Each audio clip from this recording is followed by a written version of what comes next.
Hello नमस्कार, Radhe Radhe, good evening my dear student. उम्मीद करते हैं आप सभी लोग स्वस्थ और मस्त होंगे। मैं हार्दिक यादव आपका आपके यूट्यूब चैनल संस क्लासेस पर ढेर सारा स्वागत एवं अभिवादन करते हैं। उम्मीद करते हैं कि आपकी पढ़ाई शानदार और लाजवाब चल रही होगी। यानी कि आपका एक बार फिर से स्वागत टारगेट 2026 बायोलॉजी की क्लासेस में।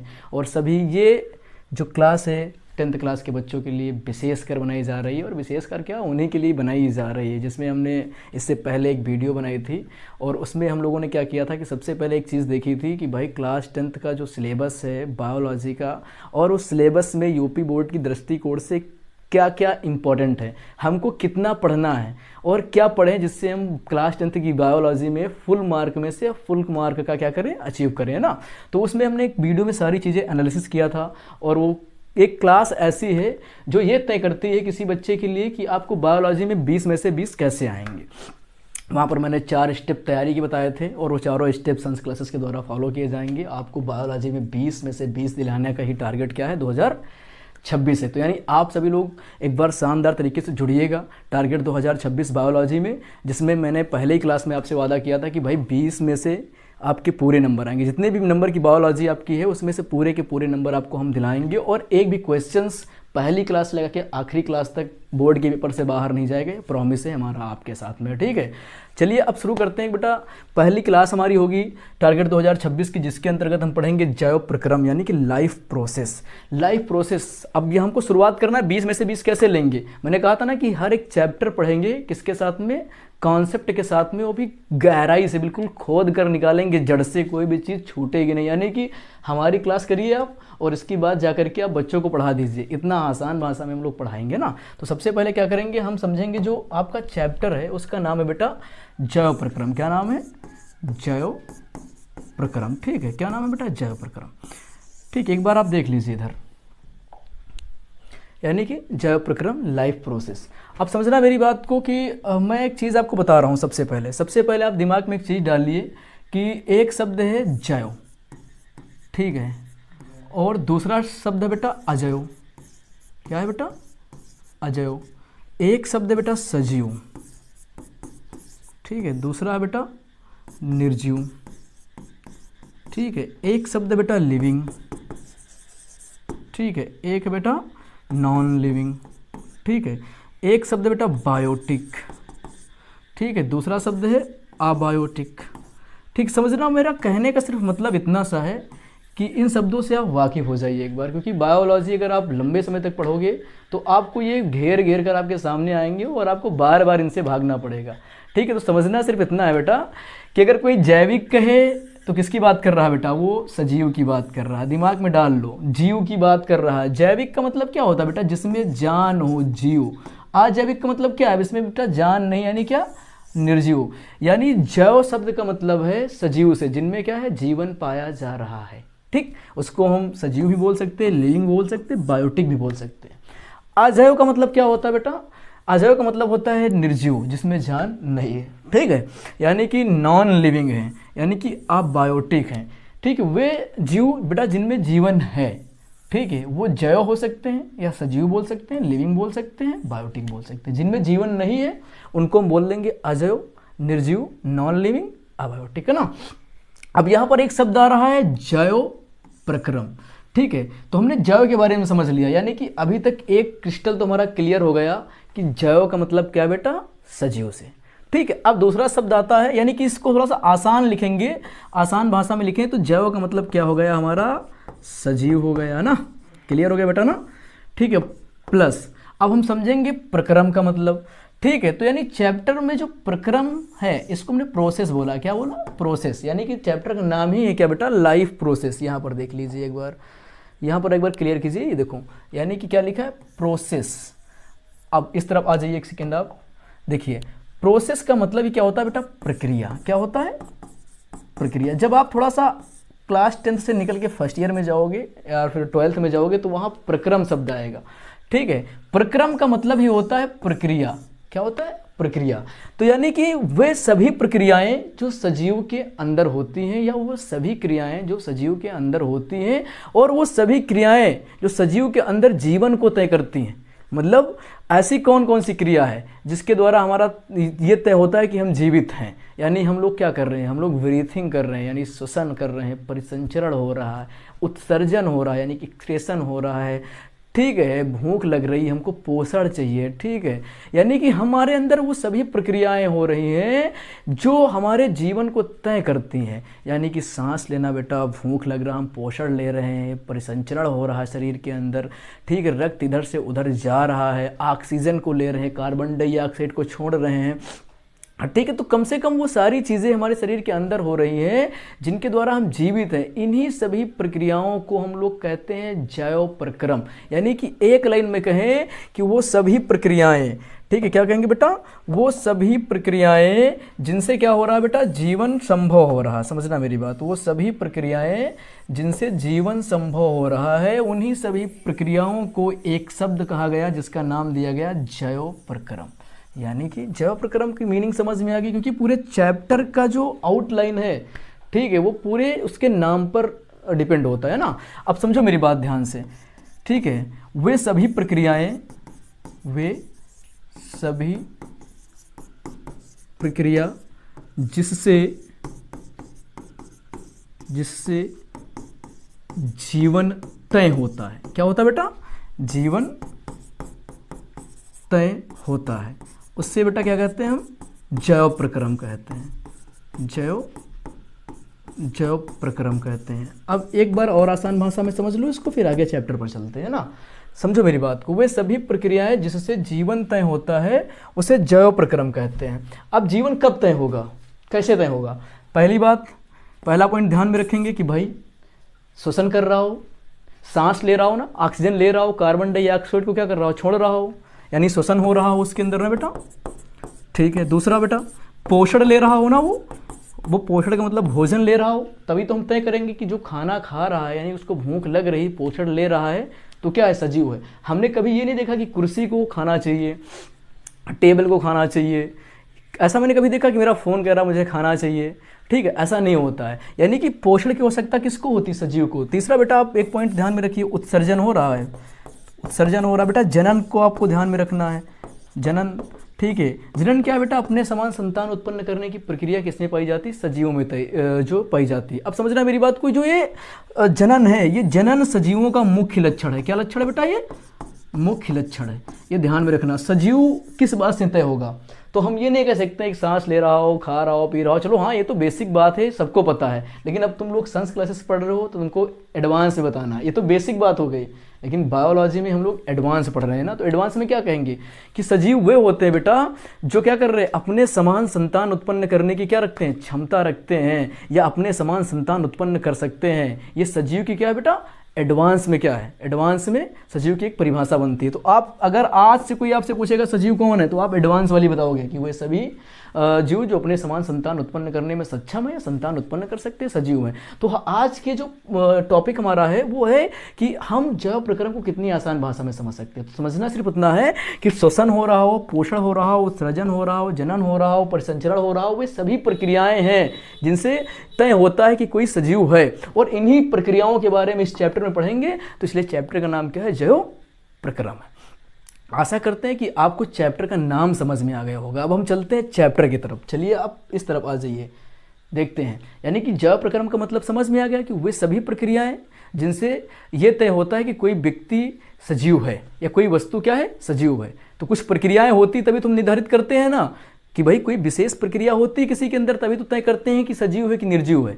आपसे पूछे सजीव कुर्सी है या इंसान सजीव है, तो आप क्या कहोगे, भाई इंसान सजीव है। ऐसा क्यों है, तो आप कहोगे देखो वो सांस ले रहा है, खाना खा रहा है, उसको पोषण की आवश्यकता है, उत्सर्जन कर रहा है, जनन कर रहा है, वृद्धि कर रहा है, ये बहुत सारे लक्षण आप बताओगे। लेकिन कुर्सी में ऐसा कुछ नहीं है। यानी जो आप प्रक्रिया बता रहे हो, जो लक्षण बता रहे हो, वही लक्षण क्या है बेटा, सजीव के लक्षण है, और उन्हीं की आउटलाइन दी गई है जैव प्रक्रम। यानी चैप्टर स्टार्ट करते सबसे पहले समझेंगे जैव प्रक्रम जो है क्या। मैंने आपको ऑलरेडी समझा दिया कि वह सभी प्रक्रियाएं जिससे जीवन तय होता है, ये तय होता है कि कोई वस्तु क्या है, सजीव है, उसे हम जैव प्रक्रम कहते हैं।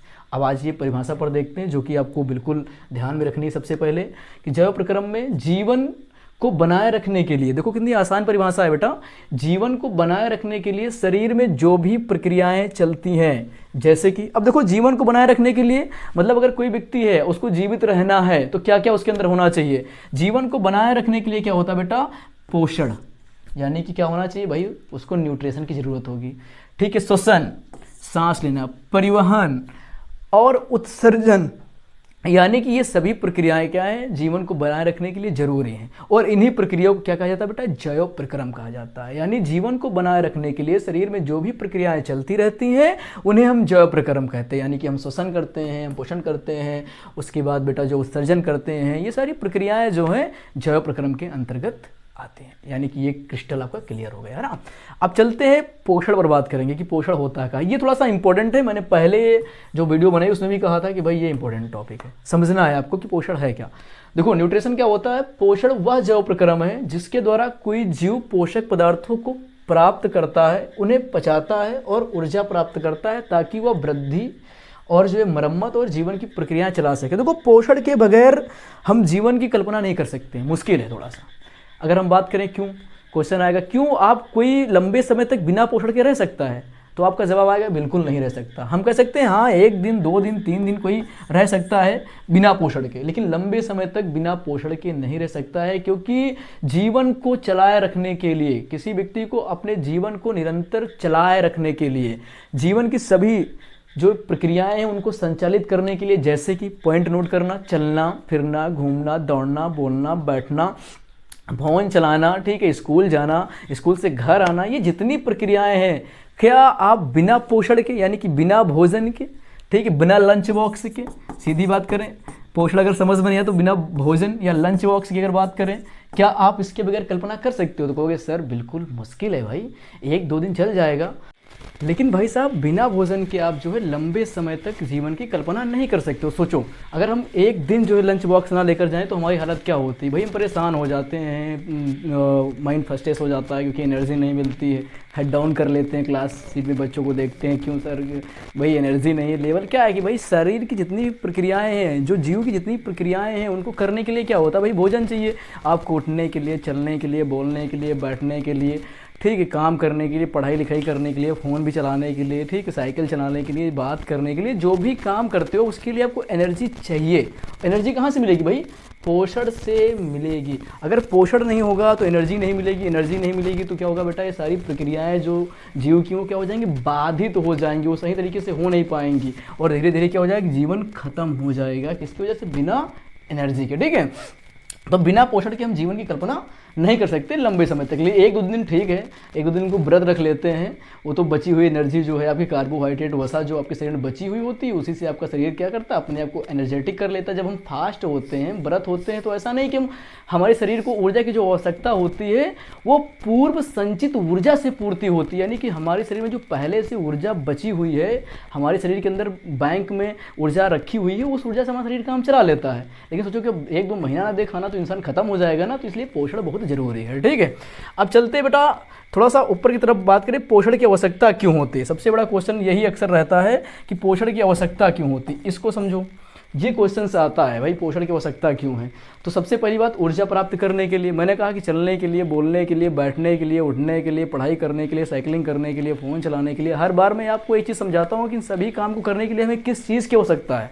तो सबसे ज़्यादा आवश्यकता है एक चीज़ की, वो है पोषण, ऊर्जा की आवश्यकता है। किसकी, ऊर्जा की। और ऊर्जा हमें कहाँ से मिलती है, ये पॉइंट नोट करो बेटा, जो मैं बोल रहा हूँ ऊर्जा कहाँ से मिलेगी भाई, ऊर्जा सीधे सीधे हमें पोषण से मिलेगी। अगर हम भोजन नहीं खाएंगे, भोजन नहीं लेंगे, चाय नहीं पियेंगे, दूध नहीं पियेंगे, खाना नहीं खाएंगे, तो क्या हमें ऊर्जा मिलेगी? तो सीधी सीधी जवाब कि ऊर्जा नहीं मिलेगी। क्योंकि जब हमारा शरीर क्या होता है, थकावट महसूस करता है, सबसे पहले हम खाना की तरफ ही जाते हैं, क्योंकि वहाँ से क्या मिलती है, हमें ऊर्जा मिलती है। और जब ऊर्जा मिलती है तो हम लगातार काम करते हैं ना, फिर हम काम करते हैं, फिर भूख लगती है, फिर खाना खाते हैं, फिर ऊर्जा मिलती है, फिर काम करते हैं। यानी जस्ट लाइक कैसे, यानी कि जैसे गाड़ी है उसमें हम फ्यूल डालेंगे तो गाड़ी चलेगी ना, फ्यूल नहीं होगा तो गाड़ी नहीं चलेगी, क्योंकि फ्यूल अरे क्या ऊर्जा उत्पन्न कर रहा है ना। तो वैसे ही हमारे शरीर में क्या है, पोषण ऊर्जा उत्पन्न करता है। ठीक है, चलिए अब आगे देखते हैं। पहला पॉइंट मैंने बताया कि पोषण की आवश्यकता क्यों होती है, तो ऊर्जा प्राप्त करने के लिए। ऊर्जा की आवश्यकता क्यों है अभी मैंने अच्छे से समझाया। अब अगले पेज पर आइए, इस चीज़ को अब देखते हैं आराम से।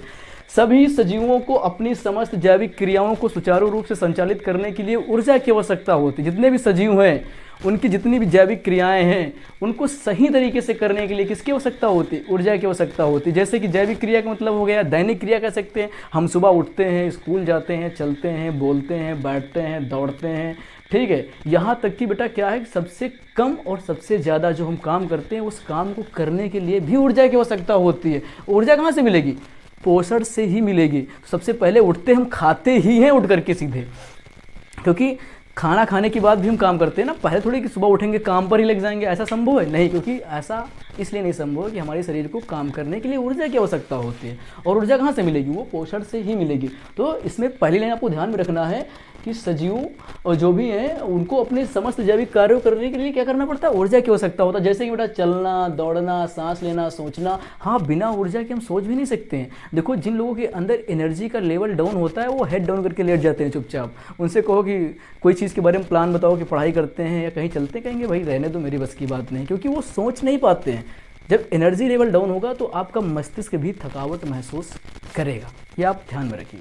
ठीक है। दूसरा पॉइंट क्या होता है, जैसे एग्जाम्पल देखो, कितना शानदार एग्जाम्पल है बेटा, कि जैसे मोबाइल को चार्ज करने के लिए बिजली चाहिए, ठीक है, वैसे ही हमारे शरीर को एनर्जी चाहिए। ये पॉइंट आपको समझना है कि जैसे क्या होता है, कभी कभी हमारा फ़ोन जैसे कि 10% आता है, 5% तो मैसेज आता है ना कि भाई फ़ोन की बैटरी लो हो चुकी है, आप इसको चार्ज पर लगा दीजिए। वैसे हमारा शरीर है, शरीर को हम अब जैसे फ़ोन को चलाते हैं तो चलाने के लिए क्या करते हैं, सबसे पहले उसको चार्ज करते हैं ताकि उसके अंदर क्या रहे, एनर्जी बनी रहे। वैसे हम अपने शरीर से जब काम करते हैं तो उसके लिए क्या करना पड़ता है, हम हमारे शरीर को भी चार्ज करते हैं। किसके द्वारा? ऊर्जा के द्वारा। ऊर्जा कहाँ से मिलती है? पोषण से मिलती है। तो पोषण इसलिए आवश्यक है। ठीक है।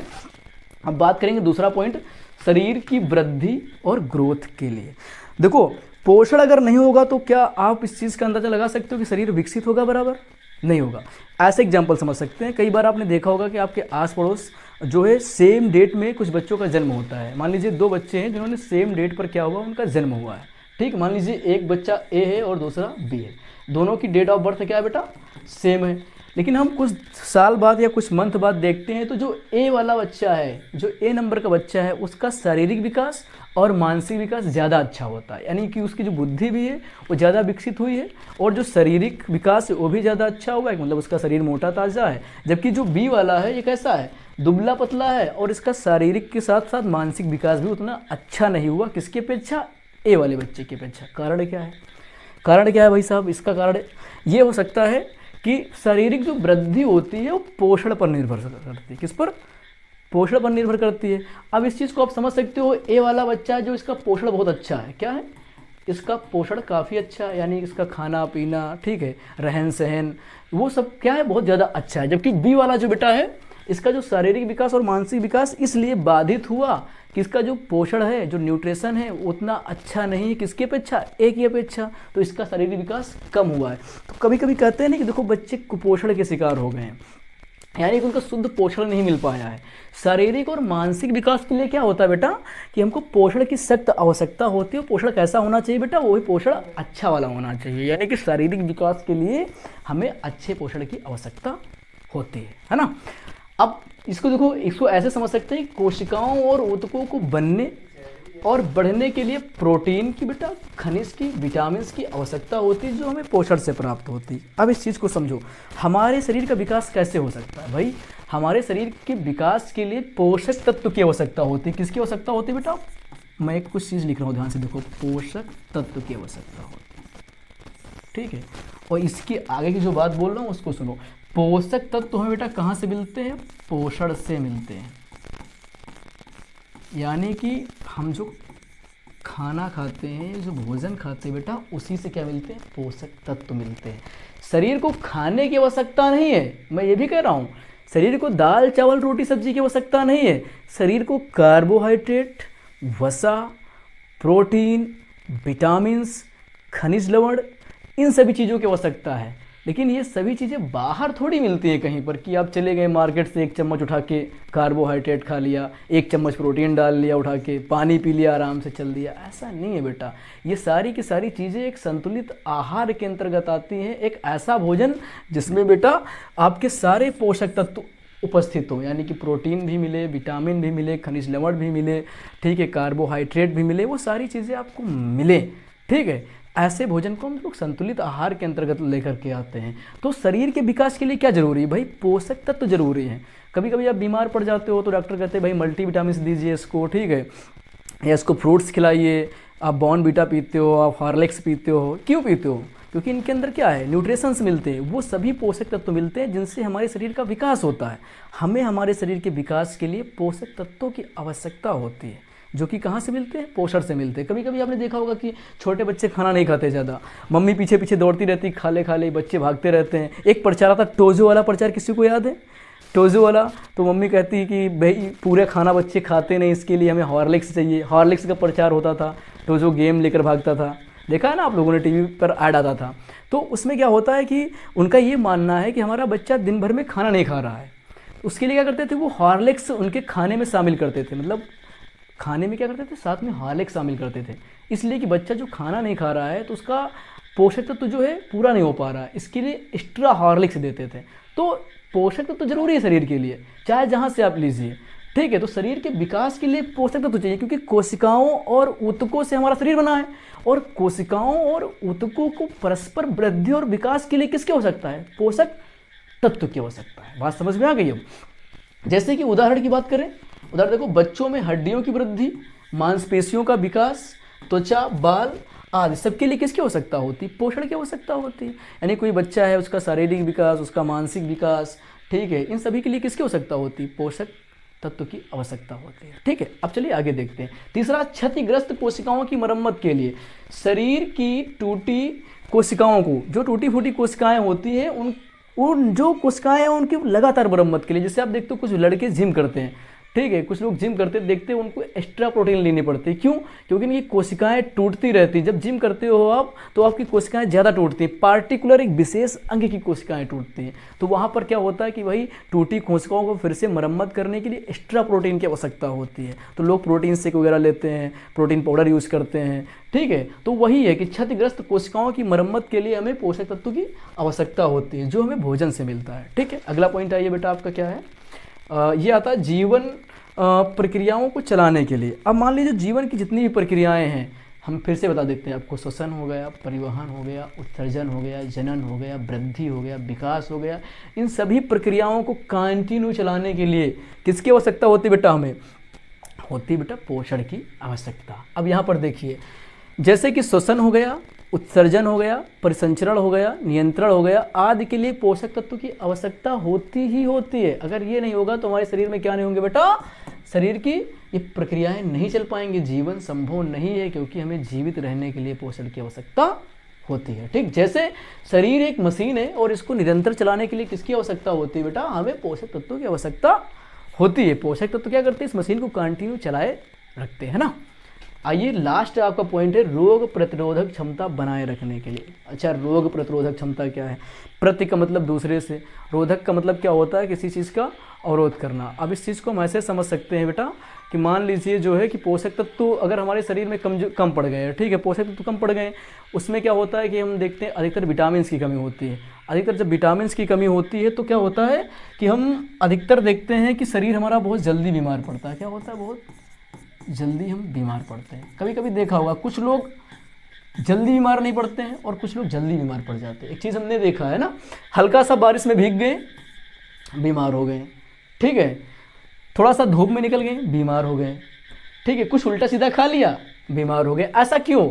ऐसा इसलिए होता है बेटा कि जिनके शरीर के अंदर रोग से लड़ने की क्षमता, आराम से समझिएगा, कोई जल्दबाजी नहीं बेटा, रोग से लड़ने की क्षमता नहीं होती है, वो जल्दी बीमार पड़ जाते हैं। यानी रोग से लड़ने की क्षमता को ही हम रोग प्रतिरोधक क्षमता कहते हैं। याद है मैंने क्या कहा है? मैंने ये बताया आपसे कि जो है रोगों से लड़ने की जो क्षमता होती है वही रोग प्रतिरोधक क्षमता होती है। इम्यूनिटी सिस्टम जिसका अच्छा है वो जल्दी बीमार नहीं पड़ेगा, जिसका अच्छा नहीं है वो बार बार बीमार पड़ेगा। इसके कई कारण हो सकते हैं कि अगर इम्यूनिटी सिस्टम आपका कमज़ोर है तो सबसे पहले आप पोषण पर ध्यान दीजिए कि आपका पोषण कैसा है, पहला पॉइंट तो यही है। दूसरा, आपका जो डेली शेड्यूल है वो कैसा है, ठीक है, तो ये इन सब चीज़ों का फ़र्क पड़ता है। तो समझिए कि रोगों से लड़ने की क्षमता हमें कहाँ से मिलती है? पोषण से मिलती है। तो ध्यान रखिए, शरीर को संक्रमण, बैक्टीरिया, वायरस से बचाने के लिए विटामिन, देखो विटामिन में सारे विटामिन शामिल होते हैं, खासकर आप ध्यान रखिए vitamin C, vitamin A, vitamin E, ठीक है, विटामिन बी, ये सभी इंपॉर्टेंट होते हैं। और जिंक तो हमारे बालों के लिए सबसे ज़्यादा जरूरी होता है कि जो बहुत कम उम्र में हेयर फॉल बच्चों को आ रहा है, वो फेस कर रहे हैं हेयर फॉल की समस्या। ठीक है, ये तो कॉमन समस्या हो गई भाई हेयर फॉल की, जिसको देखो उसके बाल टूट रहे हैं। अधिकतर कमी किसकी बेटा, जिंक की कमी से बाल टूटते हैं। ठीक है, डैंड्रफ भी इसी की वजह से होता है, तो थोड़ा सा खास कर ध्यान दिया जाए। तो अगर डैंड्रफ सर में नहीं होगा तो बाल ज़्यादा नहीं टूटेंगे।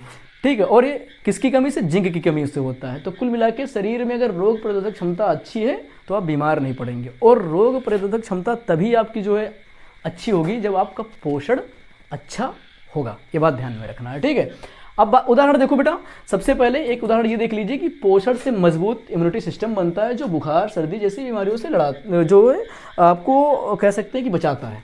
ठीक है, ये हमारी बात ये ध्यान रखना कि सर्दी बुखार जुकाम ये तो नॉर्मल बीमारी है।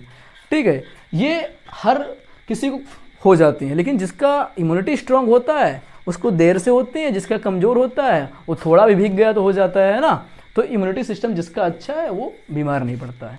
अब देख लीजिए कुछ अमेजिंग पॉइंट हैं जो आपको हर क्लास में मिलेंगे हर एक टॉपिक के साथ, और टारगेट 2026 में हम आपको विशेष जानकारी देंगे जो कि किसके थ्रू होगा बेटा, वो होगा अमेजिंग फैक्ट के थ्रू, जो बिल्कुल आपको कहीं नहीं मिलेगा, वो यहाँ पर मिलेगा। पहला अमेजिंग फैक्ट है बेटा कि हमारा शरीर हर सेकंड में 25 से 30 और इससे भी ज़्यादा, ठीक है 30 से 35 भी हो सकता है, 23 भी हो सकता है। आप अमूमन मान लीजिए 25, एक मध्य में मैंने रखा है कि मीडिएटर है। ठीक, इससे ज़्यादा भी हो सकता है, इससे कम भी हो सकता है। ठीक है, हर सेकंड में बेटा 25 से 30 लाख नई कोशिकाएं बनती है। अब इन नई कोशिकाएं जब बनती हैं तो उसके लिए किसकी आवश्यकता होती है बेटा, इन सबको जो बनती हैं तो उसके लिए पोषण की आवश्यकता होती है।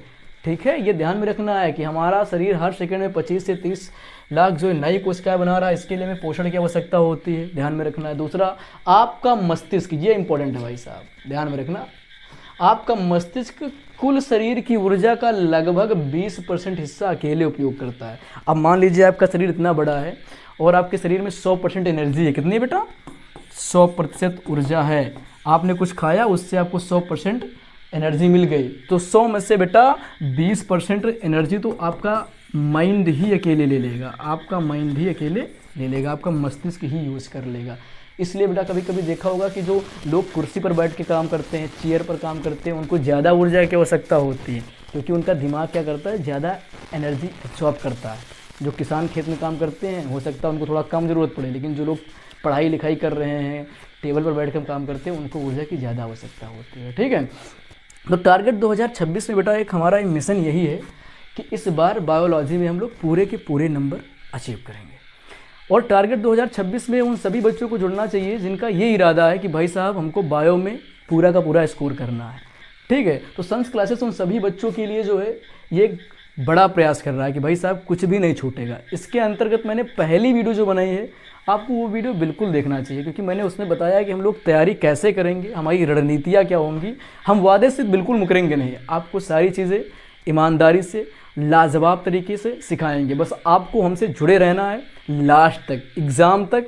और मैं आपको विश्वास दिलाता हूँ कि एग्ज़ाम में जो भी क्वेश्चन आएगा वो आपका इसी बोर्ड से पढ़ा हुआ, जिस बोर्ड पे मैं आपको पढ़ा रहा हूँ इसी बोर्ड पर वो सारे क्वेश्चन पढ़ाएंगे जो आपको एग्ज़ाम में मिलेंगे। इसमें बायोलॉजी भी है, चल रही है, मान लीजिए पढ़ा ही रहा हूँ। फिजिक्स की क्लासेस आपको मिल रही हैं, आप फिजिक्स NS सर के द्वारा पढ़ रहे हैं, दिलीप सर आपको फिजिक्स पढ़ा रहे हैं। ठीक है, बायो मैं पढ़ा रहा हूँ। केमिस्ट्री की क्लासेस मैंने जैसे पहले ही बताया था कि थोड़ा सा पेंडिंग में है, जैसे हम लोग बायो फिजिक्स में से कोई एक चीज़ कंप्लीट कर लूँगा, वैसे हम लोग केमिस्ट्री क्लासेस भी चालू कर देते हैं ना। तो टारगेट 2026 में आप सब लोग मन लगा के पढ़िए, नोट्स बनाते रहिए। और कोई चीज़ बेटा आपको लगती है कि सर इसको और आसान से बताया जा सकता है, या ये चीज़ यार अच्छे से बता दीजिए, कोई चीज़ें जो आपको परेशान कर रही है, समझ में नहीं आ रही है, तो वो आप बिल्कुल बताइएगा कमेंट सेक्शन में। मैं तुरंत उसके लिए जो है आपको तुरंत सुविधा क्या करते हैं उपलब्ध करा दूंगा, तुरंत सॉल्यूशन दूंगा कि भाई समस्या जो है उसका निदान किया जाए। और क्लास को दूर तक शेयर कर दीजिए सभी बच्चों तक। फिर मिलते हैं एक नए वीडियो में, और उस नई वीडियो में एक नए टॉपिक के साथ में पढ़ेंगे। ये वीडियो में यहाँ तक बने रहने के लिए आप सभी का धन्यवाद।